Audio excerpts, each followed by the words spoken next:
என்பதன் மேலான தமிழ் பெருங்குடி மக்களே, உங்கள் அனைவருக்கும் மேலரசம்பட்டு சண்முகத்தின் பணிவான வணக்கங்கள். அன்பு உறவுகளே, நம்முடைய காணொலியை நீங்கள் காண்பது இதுவே முதல் முறையாக இருந்தால் நம்முடைய காணொலியை தொடர்ந்து நீங்கள் காண வேண்டும் என்றால் உடனே சப்ஸ்கிரைப் செய்து கொள்ளுங்கள். தொடர்ந்து நம்முடைய காணொலி பற்றின உங்களுடைய மேலான கருத்துக்களை கருத்துரை பகுதியிலே தவறாமல் பதிவு செய்யுங்கள். அன்பு உறவுகளே, வாருங்கள் இப்பொழுது காணொலிக்குள்ளே செல்லுவோம். ஜூன் 4ஆம் தேதிக்கு பிறகு தமிழ்நாட்டில் உள்ள திரையுலக நட்சத்திரங்கள் அனைவருமே சீமானுக்கு பின்னால் அணிதிரள காத்து கொண்டிருக்கிறார்களாம். தமிழ்நாட்டின் அடுத்த முதலமைச்சர் சீமான் தான் என்று தமிழ் திரையுலகில் உள்ளவர்கள் நம்புகிறார்களாம். அதனால சீமானுக்கு பின்னால் இப்பொழுதே நாம் ஒரு சீட்டை போட்டு வைத்துவிட வேண்டும் என்று தமிழ் சினிமாவில் உள்ளவர்கள் சீமானுக்கு பின்னால் அணிதிரள தயாராகி கொண்டிருக்கிறார்களாம். வருகின்ற ஜூன் 4ஆம் தேதிக்கு பிறகு தமிழக அரசியலில் மிகப்பெரிய ஒரு மாற்றம் ஏற்படும் என்று தமிழ் திரையுலகில் உள்ளவர்கள் பேசுவதாக சீமானின் தம்பிகள் உருட்டுகிறார்கள். யார் உருட்டுறாங்க? சீமானுடைய தம்பிகள் உருட்டுறாங்க. சினிமா அரசியல் என்பது தமிழ்நாட்டில் வேர் அறுக்கப்பட வேண்டும் என்பதுதான் எல்லோருடைய எண்ணங்களாக இருக்கிறது. சினிமா அரசியல் என்பது தமிழ்நாட்டில் வேறறுக்கப்பட வேண்டியது. காரணம் என்ன சொல்லுங்க? தமிழ்நாட்டை நாசப்படுத்தியது சினிமாவும் சினிமா அரசியலும் தான். இப்பொழுதும் சொல்லுகிறோம், சினிமாவை எதிர்க்கவில்லை. சினிமா என்பது ஒரு கலை. அந்த கலையை அடுத்த கட்டத்திற்கு எடுத்து செல்ல வேண்டும் என்பதில் மாற்று கருத்து இல்லை. ஆனால் அந்த சினிமா கூத்தாடிகள் சேர்ந்து நடத்திய அரசியல் தான் தமிழ்நாட்டை சீரழித்தது. இன்றைக்கு தமிழ்நாடு ஒரு குடிகார நாடாக மாறி இருப்பதற்கு இந்த சினிமா கூத்தாடிகள் தான் காரணம்னா யாருன்னா மறுக்க போறீங்களா? படித்தவர்கள் இந்த நாட்டை ஆட்சி செய்திருந்தால் கல்வி ஒரு மனிதனுக்கு எவ்வளவு இன்றியமையாதது என்பதை உணர்ந்து அடுத்த தலைமுறைகளுக்கு போதிய கல்வியை கொடுத்து அந்த கல்வியின் மூலமாக அவர்களுக்கு வாழ்க்கையை கொடுத்து ஒவ்வொருவரும் பொருளாதாரத்தில் மேம்படுவதற்கான வாழ்க்கை முறையை ஆட்சியாளர்கள் மக்களுக்கு கொடுத்திருப்பார்கள். அப்படி கொடுத்திருந்தால் இன்று தமிழ்நாட்டில் லட்சக்கணக்கான இளைஞர்கள் வேலை வாய்ப்பு இல்லாமல் இருந்திருக்கவும் மாட்டார்கள். லட்சக்கணக்கான இளைஞர்கள் இன்றைக்கு மதுக்கடை வாசலிலே லைன்ல நின்று இருக்கவும் மாட்டாங்க. இந்த நிலைக்கு இந்த மாநிலத்தின் மக்களை கொண்டு வந்தது இந்த சினிமா கூத்தாடிகள் தான் அப்படின்னா அது மிக இல்லை. அப்படிப்பட்ட சினிமா கூத்தாடிகள் எல்லாரும் மீண்டும் ஒரு முறை கைகோர்த்து தமிழ்நாட்டை கைப்பற்றப் போகிறார்களாம். நேற்று திராவிடம் கைப்பற்றியது இதே சினிமா கூத்தாடிகள் தான். இன்று ஆட்சி கைப்பற்ற துடிப்பதும் இன்னொரு சினிமா கூத்தாடிகள் என்பது வெட்கக்கேடான செயல். ஒருவேளை தமிழ்நாட்டு மக்கள் அப்படி ஒன்று கூடி வாக்களித்து மீண்டும் ஒரு சினிமாக்காரனை தமிழ்நாட்டில் அதிகாரத்திற்கு கொண்டு வந்தா தமிழ்நாடு இன்று இருக்கின்ற நிலையில் கூட இருக்குமா அப்படின்னு சொல்ல முடியாது. ஏன்னா இப்ப ஆட்சி செய்யறவங்க கூறு போட்டு வித்துட்டு இருக்காங்க நாட்டை, மாநிலத்தை. ஆனால் இப்பொழுது ஆட்சிக்கு வர துடிக்கின்ற இந்த சினிமா கூத்தாடிகள் ஒருவேளை ஆட்சிக்கு வந்தா மாநிலத்துல மக்கள் மட்டும் இல்ல, சுத்தமா தடங்கள் இருக்காது. நான் ஏன் சொல்றேன்னா, அவன் சாமி இல்லைன்னு சொல்லி ஆட்சிக்கு வந்தான். இப்பொழுது ஆட்சிக்கு வரணும்னு துடிக்கிறவன் அதை மட்டும் சொல்லல. நான் இந்தியன்னு சொல்றது இல்ல, நான் ஒரு தமிழன் அப்படின்னு மட்டும் சொல்றானே தவிர, ஆனா தமிழன்ற அடையாளமே அவன்கிட்ட இல்லை. தமிழன் என்னைக்கு கிறிஸ்தவனாக இங்க இருந்தான்? தமிழன் என்றைக்கு இங்கு இஸ்லாமியனாக இருந்தான்? இஸ்லாமியம் என்பது ஒரு மார்க்கம், கிறிஸ்துவம் என்பது ஒரு மார்க்கம், அதுபோலதானே இந்து என்பதும் ஒரு மார்க்கம். ஆனால் இந்து மதத்திற்கு எதிரானவர்கள் மட்டும்தானே நாங்கள் தமிழர்கள் என்று ஒன்று கூடி இந்த நாட்டை ஆள துடிக்கிறீர்கள். இஸ்லாமிய மார்க்கம் கிறிஸ்துவ மார்க்கம் என்று சொல்லுகின்ற நீங்கள் இந்து மட்டும் ஒரு மார்க்கம் அல்ல, அது ஒரு மதம் என்று சொல்லுவது எந்த வகையில் ஏற்புடையதாக இருக்கும்? தமிழ்நாட்டில் பெரும்பான்மையான மக்கள் இருப்பது இந்து மக்கள். நீங்கள் இஸ்லாமியத்தையும் கிறிஸ்துவத்தை மட்டுமே ஏற்கிறீர்கள், இந்துக்களை எதிர்க்கிறீர்கள். நாம் தமிழர் என்று சொல்லுகிறீர்கள். அப்படி என்றால் இங்கு இருக்கின்ற இஸ்லாமியர்களும் கிறிஸ்துவர்கள் மட்டுமே தமிழர்கள் என்று வரையறுக்கிறீர்கள். நீங்கள் இருக்கின்ற இந்துக்களை எல்லாம் தமிழர்களாக ஏற்கவில்லை நீங்கள் என்பதுதான் உங்களுடைய வாதமாக இருக்கிறது. முருகனை எங்க தாத்தன்னு சொல்றீங்க, ஓட்டுக்காக மட்டுமே அதை நீங்க முன்னிறுத்துறீங்க. இதற்கெல்லாம் காரணம் என்ன அப்படின்னு பார்த்தா, இஸ்லாமியத்தையும் கிறிஸ்துவத்தையும் தழுவியவர்கள் மட்டுமே இங்க நிற்கிறாங்க. நேற்று ஆட்சி அதிகாரத்தை கைப்பற்றியவர்கள் எப்படி வந்தார்கள்? பெற்றால் திராவிட நாடு எல்லையில் சுடுகாடுன்னு சொன்னான். எல்லாரையும் கொண்டு போய் சுடுகாட்டுல தள்ளி இருக்கான். இப்ப நம்ம சுடுகாட்டுல தான் வாழ்ந்துட்டு இருக்கோம். அவன் கடவுள் இல்லை என்றே சொல்லி வந்த ஆட்சிக்கு கடவுள் இல்லை என்று அவன் சொல்லி வந்த போதும் எந்த மக்கள் எல்லாம் கடவுளை நம்பினார்களோ, கடவுளை வணங்கினார்களோ, இன்று வரை வணங்கி கொண்டிருக்கிறாரோ அவர்களே கடவுள் இல்லை என்று சொல்லுபவனுக்கு இன்னைக்கு வரைக்கும் வாக்களிக்கிறான்.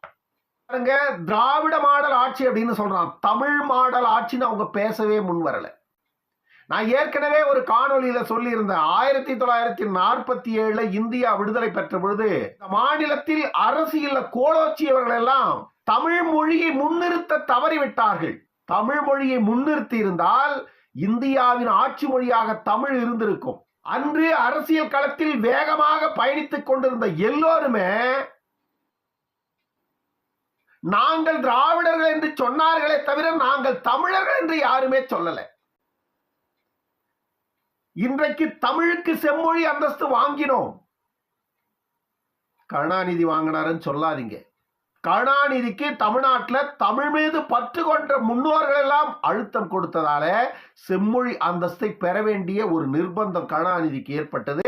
அதன் மூலமாக கருணாநிதி செம்மொழி அந்தஸ்தை பெறுவதற்கான முன்னெடுப்புகளை முன்வைத்து தமிழுக்கு செம்மொழி அந்தஸ்து பெறப்பட்டது. இப்படிதான் தமிழுக்கு செம்மொழி அந்தஸ்து பெற்றோமே தவிர இவர்கள் தமிழுக்கு செம்மொழி அந்தஸ்து பெற்றே ஆக வேண்டும் என்று இவர்கள் எல்லாம் முன்னெடுக்கல. தமிழ் மீது பற்று கொண்ட தமிழ் புலவர்கள், தமிழ் அறிஞர்கள், எண்ணற்றவர்கள் தமிழுக்கு செம்மொழி அந்தஸ்து பெற வேண்டும் என்று நாட்டில் உள்ள பல எழுத்தாளர்கள், புலவர்கள் எல்லாம் பேசியதால அதை நாம் பெற முடிந்தது. அதை பெற வேண்டிய அவசியம் இருந்தது.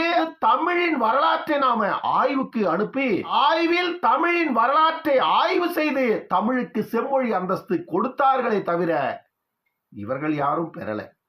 நான் ஏன் இவங்க மேல மீண்டும் மீண்டும் குற்றம் சொல்றேன் அப்படின்னா, இந்தியா விடுதலை பெற்ற போது 2 மாநிலங்கள்ல தான் இந்தி இருந்தது. ஒன்னு மத்திய பிரதேசம், இன்னொன்னு உத்தரப்பிரதேசம். இந்த 2 மாநிலத்தை தவிர வேற எந்த மாநிலத்திலையும் இந்தி இல்லை. எல்லா மாநிலங்களையும் அந்தந்த மாநில மொழிகள் இருந்தது. அந்த மொழிகளைத்தான் அவர்கள் பேசிக் கொண்டிருந்தார்கள். ஆனால் இந்தியா விடுதலை பெற்ற போது இந்தியாவின் தேசிய மொழியாக இந்தியை கொண்டு வந்தார்கள். தமிழ் வர வேண்டிய இடத்திற்கு இந்தி வந்தது. உலகின் மூத்த மொழிகளில் ஒன்று, இந்தியாவின் மிக பழமை வாய்ந்த மொழி, பல கோடி மக்கள் பேசிக் கொண்டிருக்கின்ற மொழி. இந்த மொழியை இந்தியாவின் ஆட்சி மொழியாக கொண்டு வருவதற்கு இங்கு இருந்த முன்னோர்கள் தவறியதால 1000 ஆண்டுகளுக்கு முந்தைய மொழியான இந்தி இன்று நம்மை ஆட்சி கொள்ளுகிறது. 4000 ஆண்டுகளுக்கு முந்தைய மொழியான தமிழ் இன்று அவர்கள் கிட்ட அடிமையா நிற்கிறது. இதையெல்லாம் சண்முகம் சொன்னா ஏற்காது. கருணாநிதி சொல்லி இருந்தால் ஏற்றிருப்பீர்கள். ஏன்னா இதுதான் சினிமாவிற்கும் சாமானிய மனிதனுக்கும் உள்ள வித்தியாசம். ஜூன் 4ஆம் தேதிக்கு பிறகு அனைவரும் சீமானுக்கு பின்னால் வருவதற்கு தயாராகி கொண்டிருக்கிறார்கள். இந்த சீமானின் குஞ்சுகள் உருட்டுறானுங்க. நான் என்ன கேட்கிறேன்னா, அதுல முக்கியமான நபர் விஜய், சூர்யா அப்படின்னு சொல்றாங்க. சூர்யா அடுத்து அரசியலுக்கு தயாராகி கொண்டிருக்கிறாராம். விஜய் ஏற்கனவே அரசியலுக்கு தயாராயிட்டார். சூர்யாவும் அரசியலுக்கு என்ன செய்ய போறாங்க? தமிழ்நாட்டில் ஆட்சி அதிகாரத்துக்கு விஜய் ஒரு முதலமைச்சர், சூர்யா ஒரு முதலமைச்சர், சூர்யாவும் ஏற்றுக்கொள்ளுகின்ற தலைவன் சீமான் ஒரு முதலமைச்சர். தமிழ்நாட்டிற்கு 3 முதலமைச்சர். சீமான் ஒரு முதலமைச்சர், விஜய் ஒரு முதலமைச்சர், சூர்யா ஒரு முதலமைச்சர்.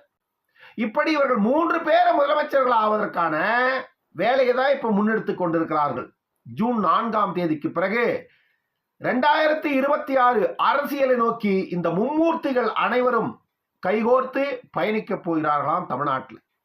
ஏன்னா சீமானுக்கு ஏனென்றால் சீமானுக்கு இப்பொழுது 1 கோடி மக்கள் வாக்களிக்க போகிறார்கள் 2024 பாராளுமன்ற தேர்தலில்.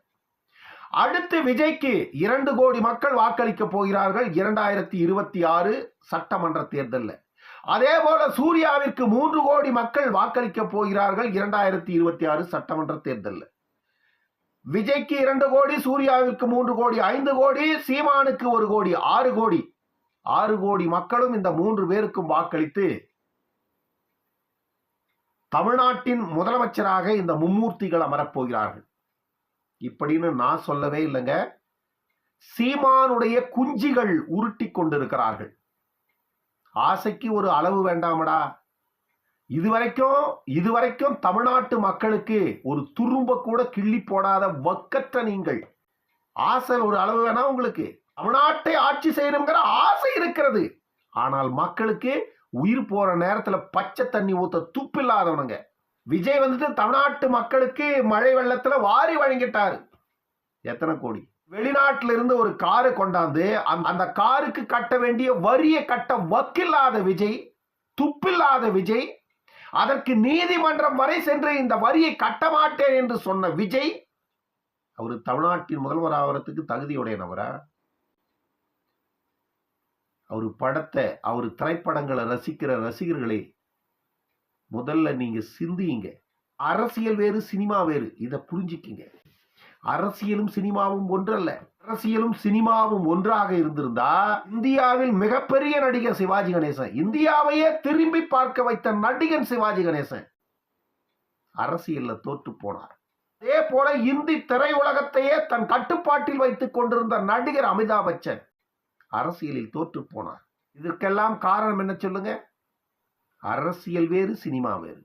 ஒரு நடிகை, உன்னை நான் நடிகரா தான் பார்த்தனே தவிர அரசியல்வாதியா பார்க்கல. அரசியல் என்பது அறிவு சார்ந்தது, தன்னலமற்றது. சினிமா என்பது ஒரு கலை, திறமையை கொண்டு அது நடிப்பது. ஆனால் அந்த நடிப்பு அரசியலுக்கு ஒத்து வராது. நடிப்பவர்கள் அரசியலில் இருந்தால் இன்றைக்கு தமிழ்நாடு என்ன நிலையில் இருக்குதோ அப்படிதான் இருக்கும். இப்பொழுது தமிழ்நாட்டு அரசியலில் இருப்பவர்கள் உண்மையிலேயே நடிகர்களாகத்தான் இருக்கிறார்கள். மு.க. ஸ்டாலின் எப்படி இருக்கிறார்? அவர் ஒரு நடிகராகத்தான் இருக்கிறார். இன்று ஒன்றை பேசுவார், நாளை ஒன்று பேசுவார், கடைசியில் நான் பேசியது இல்லை என்று சொல்லுவார்.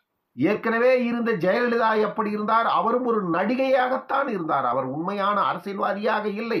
ஆனால் அதை கடைசி வரையில் மக்கள் புரிந்து கொள்ளவே இல்லை.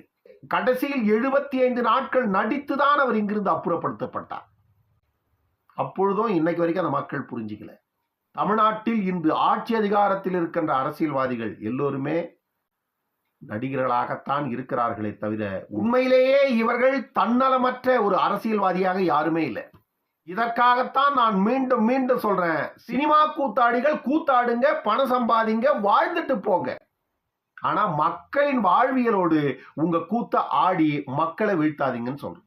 கூத்தாடிகள் தகுதியுள்ளவர்களாக ஒருபோதும் இருக்கவும் முடியாது, இருந்ததும் இல்லை வரலாற்றுல. மீண்டும் தமிழ்நாட்டு மக்களை கூத்தாடிகள் திசை திருப்ப வழிவகுத்துக் கொண்டிருக்கிறார்கள். இது நடந்தால் மீண்டும் மாநிலத்தை ஒருபோதும் காக்க முடியாது, வாய்ப்பே இல்லை. இன்னொரு காணொலியில் சந்திக்கும் வரை உங்களிடமிருந்து விடைபெற்றுக் கொள்வது மேலரசம்பட்டு சண்முகம். நன்றி, வணக்கம் அன்பு உறவுகளே.